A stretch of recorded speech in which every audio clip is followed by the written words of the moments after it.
اپنے نصیب پر خوش ہے۔ مضبوط لوگ خاموش رہتے ہیں، کسی سے شکایت نہیں کرتے۔ بنا کتابوں کے جو علم سیکھا جائے اسے زندگی کہتے ہیں۔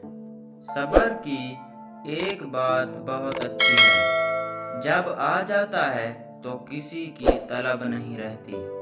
صبر ایک فن ہے، ہر کوئی فنکار نہیں۔ جو شخص صبر کی سواری پر سوار ہوتا ہے وہ کامیاب ہو جاتا ہے۔ صبر کرنا اور قدر کرنا نصیب والوں کے حصے میں آتا ہے۔ مزید اچھی ویڈیوز دیکھنے کے لیے ہمارے YouTube چینل سپر ورک کو سبسکرائب کریں۔ شکریہ۔